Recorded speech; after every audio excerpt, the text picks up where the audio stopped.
dkdynamite, and tonight we're going to be talking about the ending of the Archon, the implications for the future of zombies in Black Ops 2024, and even more. Definitely stay tuned. But before we jump into that, be sure to hit that subscribe button down below, drop a like, and make sure you have notifications on to stay up to date with everything going on in Cold War 2, Warzone, Modern Warfare 2, and any other future Call of Duty as well. But considering this is a zombies video, don't forget to check out the Juggernog Beanies available over on eBay with a slashed price. They were put together by a big zombies fan known as Perk Lemonade, and he wants to make sure you guys prepare for winter and also ensuring that you guys have some badass zombies merch since there really isn't much going around these days. And I know zombies is about to go on a 2-year hiatus, but gotta keep that zombies legacy alive. So be sure to pick one of these beanies up while they are still available. The link for them is down below in this video's description. Also be sure to check out my partner Manscaped. They recently released their best package yet with the Lawnmower 4.0. You can use this trimmer to get a clean shave in those hard to reach places when your significant other isn't around to help. The package features a Lawnmower 4.0 trimmer with a 90-minute battery, the Weed Whacker trimmer for your nose and ears, the Crop Preserver deodorant, and the Crop Reviver toner.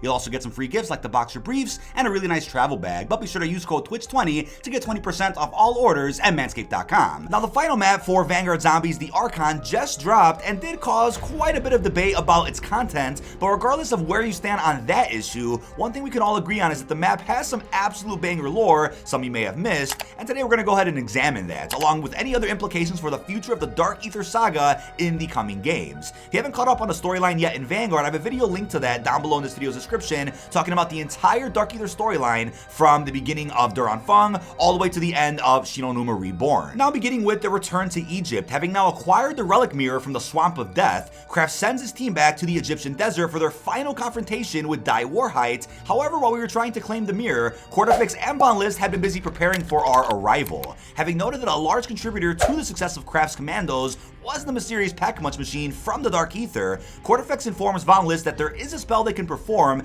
in order to seal the Pack-a-Punch in a limbo between this world and the Dark Ether itself. Quarterfix, however, does not tell Von List that upon performing the spell, all of Von List's men will be killed in the process. With the spell succeeding, Dark Ether pockets fill the landscape, areas where the Dark Ether bleeds into the real world, and the Pack-a-Punch is sealed. Though this leaves Von List without any backup, interestingly, this is seemingly also the state the Die Machine Pack-a-Punch machine is placed in, Kraft Special Forces arrive back in the Eastern Desert and are immediately met with the overwhelming Ethereum contamination, with crystals now spread throughout the area, even spewing from the bodies of the deceased Die Warhite soldiers. Upon seeing the state that the Pack-a-Punch is in, with it surrounded by spectral revenants, the entities point out that if the machine can be restored, the mirror should be able to trace back to the source of the spell, Quarterfix, and bring him straight to them. Repairing the machine, the Special Forces activate the mirror and finally separate Quarterfix and Von List, with the Deathless's scepter now in front of them. Unbeknownst to Kraft and his allies, Von List's continual string of failures were in fact all part of Quarterfix's plan.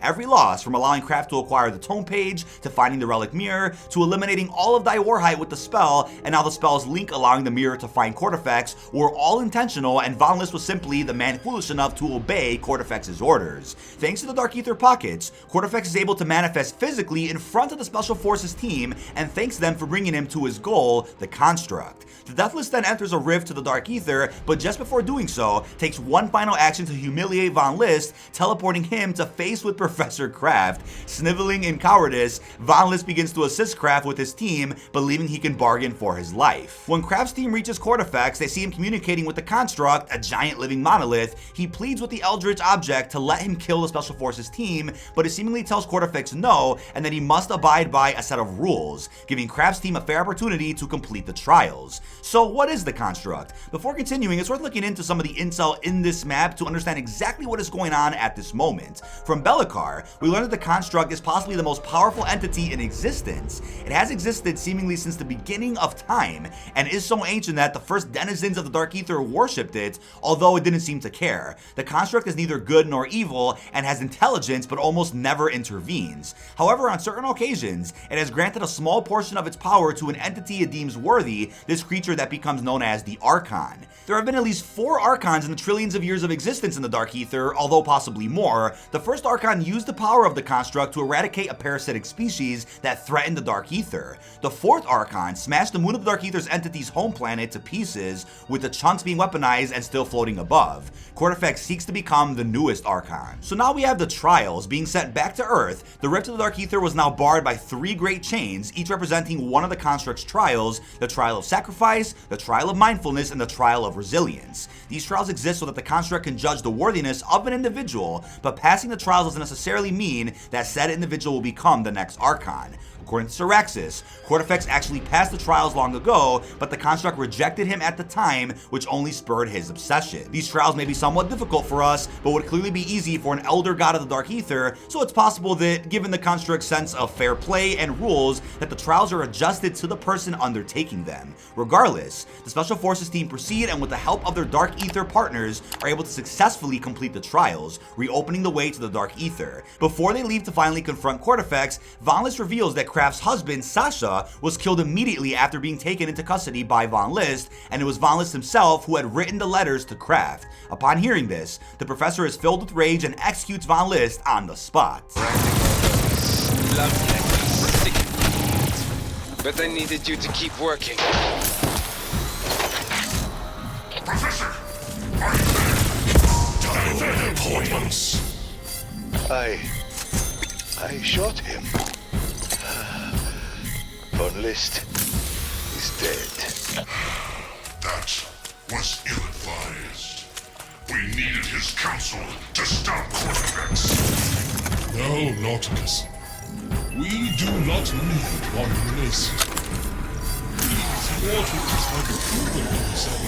So now, confronting the Archon, arriving back under the shadow of the construct looming ahead, the Special Forces arrive too late and witness Cortifex's ascension. He has now become the next Archon. Hope isn't entirely lost for Kraft's team, however. Thousands of years ago, when Cortifex's armies burned the wilds of the Dark Ether, it was just thought that all life there had been destroyed, but in reality, one life form was just laying dormant. These were the Anemones, and the overwhelming power of the construct had awoken them. While Cortifex was connected to the construct, he was, in effect, immortal. However, through using the Anemones and Dark Ether crystals, the team found an ingenious way of damaging Cortifex, having allowed one of these Anemones to corrupt the crystal, and then throwing the crystal at one of the floating rock shards that hang above the Dark Ether. It causes it to be pulled into the construct, making Cortifex vulnerable. With great effort, the Special Forces team were able to defeat Cortifex, and as the construct disappears, Nordicus exclaims, "Let the bottomless depths of the Dark Ether claim his corpse," watching his old lord's body fall lifelessly into the darkest depths of the Dark Ether. With Cortifex defeated, many of the characters are left with uncertain fates. What we do know, though, is that Kraft survives and will possibly be a character relevant to the future of the story. Some have brought up an intel from Black Ops Cold War, where Dr. Strauss alludes to a sacrifice Kraft has to make, and have been confused that we seemingly don't get to see that. However, this is due to a misunderstanding about what Strauss says. Kraft was a demonologist, and his life's work was the study of unexplained phenomena. For the first time in his entire career, he had found tangible proof that demons were more than just stories, and not only that, he himself had an impact on their world. In order to defeat Cortifex and set the world right, Kraft would have to sacrifice that, the potential of being the world's most renowned scientist, bringing a whole new field of study to light, instead returning to his university where he would live a seemingly unremarkable life. That is a sacrifice Strauss, now a scientist studying Ethereum, would also have to make in order to stop the Forsaken. Now, in terms of what the future holds, while many threads are left hanging in a somewhat unsatisfactory place, we can look both to Cold War and beyond to see where they might end up. Firstly, and most importantly though, it's important to discuss Zykov. For a long time, it was uncertain as to how Zykov grew so powerful. We knew he consumed his enemies, and that is still likely true, as Nordicus quotes, "Let the bottomless depths of the Dark Ether claim his corpse."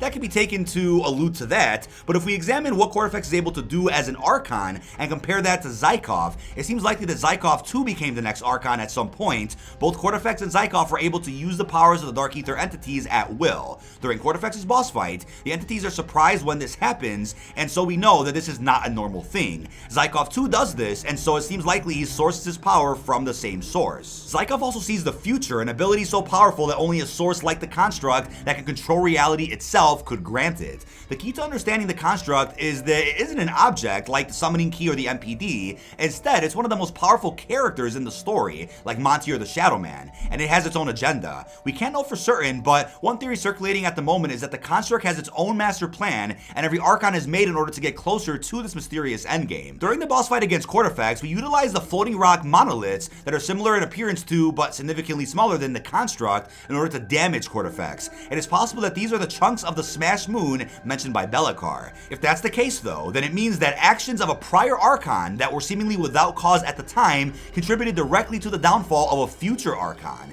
This makes it seem as if the construct has a grand plan that we can sacredly imagine. If we follow the logic along, along. Kortifex's defeat contributes directly to Zykov's rise. Zykov is not killed, but is captured by Eddie. If Zykov is the Archon, then he's still connected to the construct, meaning that Eddie now has a direct link to it. Alternatively, if Zykov is no longer the Archon, Sam is now in prime position to become the next one, once again, drawing a direct line to Eddie. On a side note, if we look at the construct itself, it appears as if it's broken around the edges, much like the other floating monoliths. Given those monoliths are attracted to the construct, it's a possibility that at one point, the construct was actually embedded in the moon of the Dark Ether itself, and by smashing the moon to pieces, the fourth Archon freed it, drawing a parallel between the construct and the MPD in the Ether storyline, as a grantor of ultimate power embedded in the moon. Another major plot thread for the future is Mr. Peaks. As discussed in the last video, Mr. Peaks is potentially the child of Syraxis and Kortifex, and once again appears via a side Easter egg in the Archon. Furthermore, Syraxis mentions her child again, though is still unwilling to talk about the horror of whatever occurred. Mr. Peaks is currently inside the Dark Ether with Samantha Maxis, and may even be accompanied by Eddie's son, Samuel. Now, knowing about the role of the Archon, yet another possibility is that Samuel is in line to take his godlike power. A final loose end that will likely fit into the next game is Gabriel Kraft. Now that we know he survives the conflict with Die Warheit, it's possible he plays a more direct role than we initially realized in the events of Black Ops Cold War. It is unlikely that Kraft is alive come the foundation of Requiem, as he is one of the most knowledgeable people on Earth when it comes to the Dark Ether itself, and so he would have been the first person to be brought into Requiem, right? However, it is possible he contributed in a more indirect way to its foundation, especially given Kraft's notes are contained in Requiem archives. Whatever connection lies there may well be explored in the future. Now, although you may not have enjoyed the Archon as a zombies experience for one reason or another, we could all admit that the lore established in this map, which of course could have been better through a slideshow cutscene or some more radios, it still does set up a very interesting future for the Dark Ether saga, and I think the Vanguard zombie story acting as a prequel to Black Ops Cold War